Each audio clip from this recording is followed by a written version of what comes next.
Hello friends and welcome back. In this video we'll be talking about simple harmonic motion, which is the simplest realization of oscillations, which are like ubiquitous in physics and science and nature in general.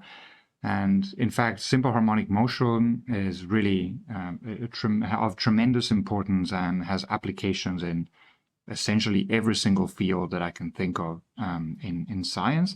So this is really, really exciting and important. And we started this video lecture going back to Intro to Physics, where we had, a simple spring of spring constant K and a mass M attached to this spring. And you probably remember that the, let's call x equals 0 the equilibrium point, where the relaxed spring, the length, the position of the spring when there's no force applied to it. And then we said that if you displace the spring by stretching it or by compressing it, the restoring force, the elastic force, is minus kx. I'll write it like this, cheating a little bit. Formally, the correct expression would be x minus x equilibrium. Okay. So this is the more general and actually universally true form, but we're always free to choose our reference frame the way we want. We choose x equilibrium equals 0, so that's why we can simply write minus kx. All right. Now, because of Newton's second law, we know and remember that F equals ma. And so if this is the only force that's acting on the mass m, then if the elastic force is equal to m times the acceleration, or the acceleration in the x direction, and so minus kx is equal to m times x double dot. You may remember from one of the previous videos, definition is any dot is time derivative, so double dot is the second derivative of x with respect to dt squared. And so let's take this equality here, equation, which, as it turns out, it's a differential equation. Now, don't get scared yet. This is a differential equation because it contains derivatives. So differential, it's just an equation that has derivatives and not just algebraic relationships. I can rewrite it as x double dot plus kx, mx double dot plus kx equals 0. Or if I want to isolate x double dot plus k over mx equals to 0. So in principle, as physicists, as scientists, we would be interested in taking this differential equation and trying to solve this differential equation. Ideally, what would happen is that we find a solution as a function of time. So in principle, we can get x as a function of time, and we can plot it. We can, we can do everything that we like. We can predict, the position of the object at a certain time, and so on and so forth. Now this is not a course about differential equations, so you'll learn how to explicitly solve these from scratch in a different course. But allow me to cheat a little bit and take this combination k over m and write it as omega squared. So both k and m are positive, so I'm not it's allowed to write it as omega squared, because omega would never be an imaginary, so it's okay. Why I chose omega is that's where the cheating lies. So far, but it will become clearer in just a second. So after doing this, the new way to write the differential equation is x double dot plus omega squared x is equal to 0. Or maybe ax plus omega squared x is equal to 0.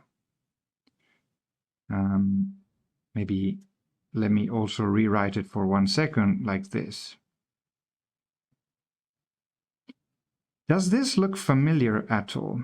I think it does. You may remember from the lecture on uniform circular motion that in uniform circular motion, indeed, we had an acceleration that was always equal to, so let me write this.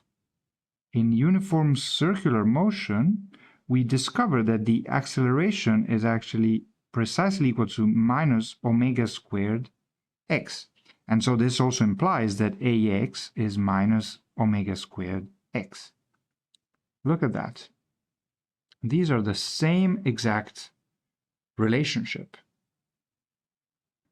Now, what was that motion like, that uniform circular motion? So if they have the same equation, it means that they have the same solution. What is that motion like?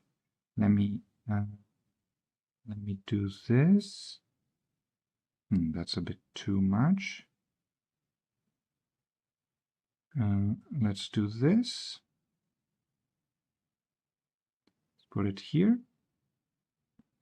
So what is that motion that we had? Well, in uniform circular motion, we said that x was equal to r cos of omega t plus phi 0. Okay, where r was the radius of this circle along which the object is moving, and omega was the angular velocity. And for example, we knew that omega is 2 pi over the period of the oscillation, of the rotation, and so on. So in simple harmonic motion, so it's the motion of a simple spring,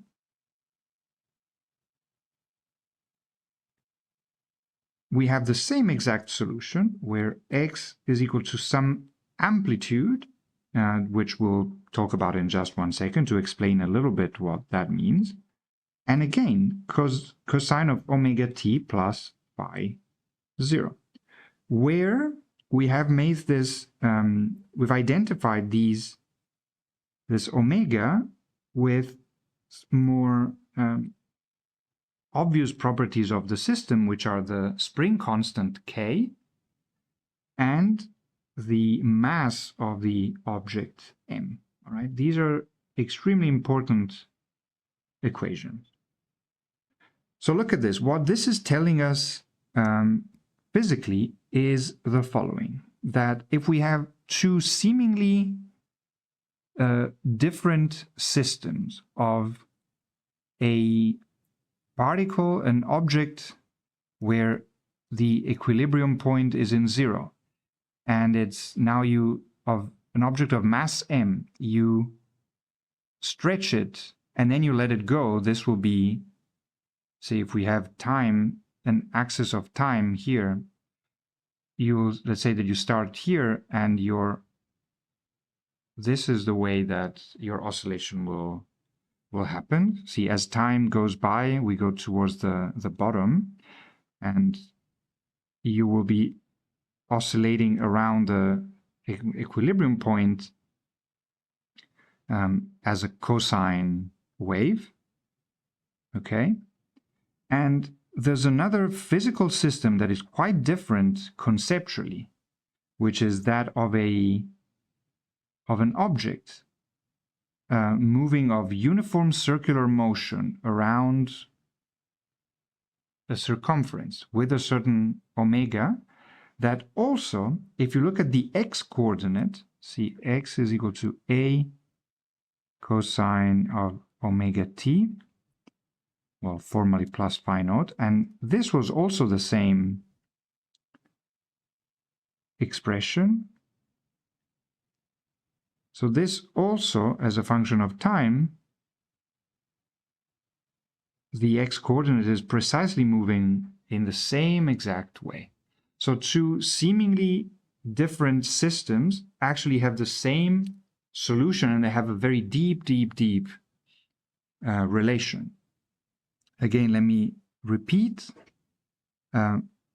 Omega for a simple harmonic motion or harmonic oscillator is k over m square root.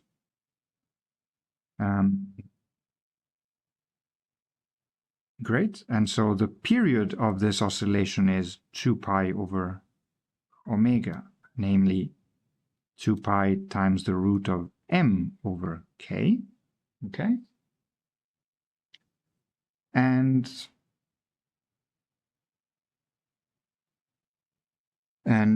just to repeat, A is what we call the amplitude of the oscillation, and it's this value here. And phi naught is also called the phase of the oscillation. And these two are completely determined by the initial conditions. So the phase phi naught, maybe we'll do an exercise on this, certainly we'll do some in the tutorial, determines a shift up or down of this whole curve. So it may not start at a maximum in t equals 0, but it may start here. Let's do, for example, it may start here, where it's, and so these two, the purple curve and the white curve have the same phase, has the same amplitude, the same frequency, but a different phase. So they start at a different moment, essentially, in the oscillation. And yeah, so amplitude, phase, and this equality, very profound equality between simple harmonic motion and uniform circular motion. What are some applications of this, or further developments? Let's recap. So simple harmonic motion, we have a solution that is x is equal to a cos of omega t plus phi 0, where omega is the root of k over m, okay? And then we can ask ourselves, well, what about the velocity of this object that is attached to the spring? So velocity is none other than x dot, derivative of x with respect to t.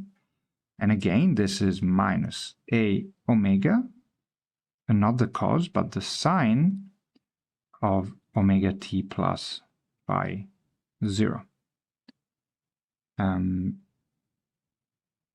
Great. So identical to what we had during in uniform circular motion, the same type of structure.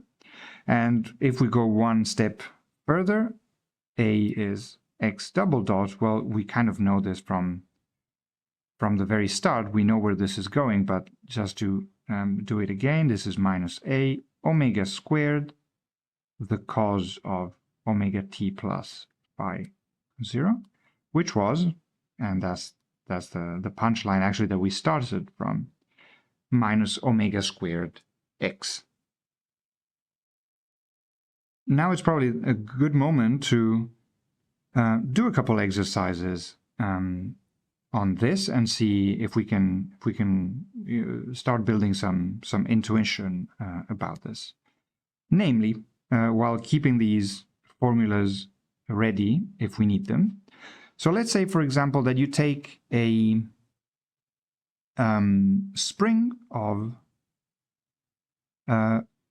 of constant K, which is 100 newtons over meter. And you have a mass of conveniently 1.0 kilograms. Initial displacement, so delta x initial, or let's say that I define as usual the equilibrium point in 0, and oh, no, don't do that. X, the initial, at time equals 0 is minus 1 meter, for example. Right, so I've compressed the spring. This would be the equilibrium position, and I've compressed it so that there's 1 meter between the equilibrium point and the current position on the x-axis. So what I'm asking here is then, what is the frequency of the harmonic motion, and what is the amplitude, and what is the phase of the harmonic motion? And I start at V initial equals 0. I sort of compress it and then just release it from rest. Great. So let's start writing down some equations. Well, I know that x is equal to a times the cos of omega t plus phi naught. And so x naught, which is the x evaluated at t equals 0, is simply a times the cosine of phi 0, and this needs to be equal to minus 1 meter, right? Or x0. Let's just write it as x0 for now. I also know that v is equal to minus a omega times the sine of omega t plus phi 0. So v0, v naught, is equal to minus a omega sine of phi naught. Very good. This actually, I need to add a little bit of info. Let me just, actually, I'll delete. Let me write this stuff up here. And maybe this drawing as well. There you go. There's another piece of information that I know already, because I don't need to know anything about the specific motion. I just need to know about the spring constant and the mass. I know that the angular frequency of this motion is the square root of k over m. So if I'm curious to know the exact value, this would be 100 Newton over meter divided by 1 kilogram. So this is 10. And the units are a little opaque now because it's not so obvious what, but let's do it honestly. So Newton is kilograms meters over second squared. So Newton over meter is this thing, kilogram over second squared, and then there's another kilogram. And so the square root of 1 over second squared is second minus 1. Again, if you remember when we talked about angular variables, there's a radian hidden here, because radians is also a pure number. But an angular frequency of 10 radians per second. Okay, how do we solve these two equations? So let's see. There's a couple of things that are unknown, namely the amplitude and the phase of the oscillation, but we have two equations, so I think we're good to go. And in particular, just looking at the equation for V naught, we can find that minus a omega sine of phi naught is equal to 0, because the initial velocity was 0. Well, omega is definitely non-zero. We can probably guess that a is also non-zero. We can't assume it. So a decent solution would be phi0 equals 0 or pi.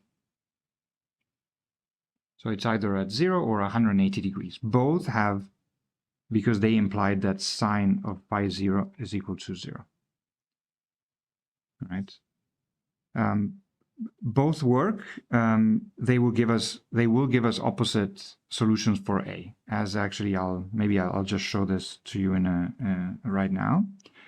I'm thinking what to zoom out from. So why not do both cases? So case A is when phi naught equals 0. I put it in the expression for x. And so then I have this equation that says that x0 is equal to A, the cos of phi0. The cos of phi0 is 1. So if phi0 is 0, so x naught is equal to A. Or rather, A is equal to x naught. So what is the amplitude of an oscillation? That's exactly the starting displacement if I start at 0 velocity. Very, very important. Case B, phi0 is pi, and so this implies that x0 is A cos phi0, and this is minus A. So in this case, the amplitude A is minus x naught.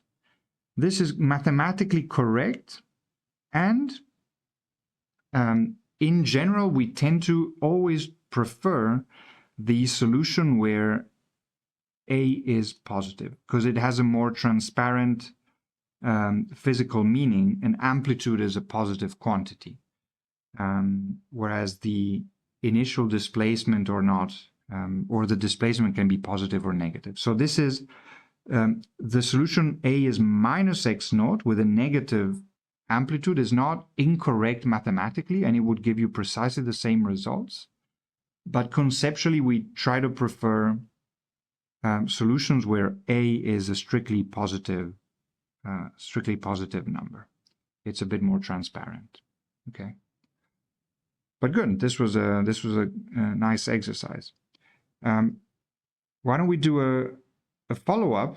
Same problem basically, but slightly different initial conditions that I'll try to rewrite on the same page so that I keep all the info, the good stuff that I need. Now let's take, for example, a spring that starts in x equals 0 in the equilibrium position, but with a non-zero velocity, let's say 1 meter per second, for example. Right. So then the equations are the same as before, and I write them down as, so x0 would be, well, x is A times the cosine of omega t plus phi naught, and so x0 is A cos of phi naught, and v0 is minus A omega the sine of phi naught. Okay. Now solving for x0 equals 0 implies that now the cos of phi naught is 0, not the sine. And so this is phi0 equals to pi over 2 or 3 pi over 2, either 90 degrees or 270 degrees. Again, both of these are perfectly good solutions, and they would give you the same physical results with A being positive or negative. So we try. Let's see which one is the one that I'm looking for. So substituting this, well, in the equation for this is A and B. So A, then V0 is minus A omega, the sine of pi over 2, and this is 1. And so this implies that A is V naught divided by omega with the minus sign. And so this would be minus 1 meter per second divided by omega, I think was 10 second minus 1. So it's minus 0.1 meters. So it's good that I found an amplitude in meters. I don't love that I found a negative amplitude. Again, it's not wrong, and we tend to prefer the physical intuition behind a positive amplitude. So as it turns out, the B solution is the one that I'm looking for, where V naught is equal to minus A omega, the sine of 3 pi over 2, which is itself minus 1, and this is now equal to A omega, implying that the amplitude of the oscillation is 0.1 plus 0.1 meters. All right, all in all,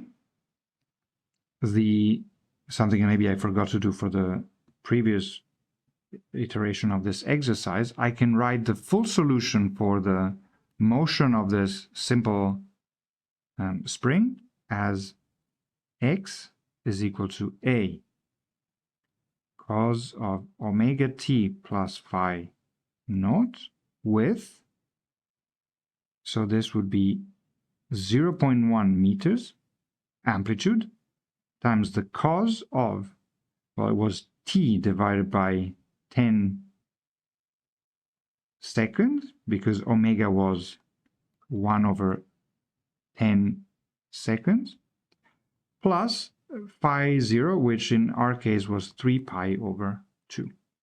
Right.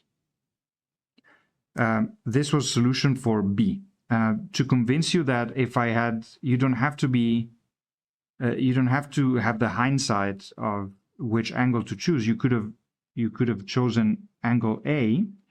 In that case, x was the same thing, so cos omega t plus phi naught, but this was minus 0.1 meters times the cos of t over 10 seconds, omega stays the same, plus pi over 2.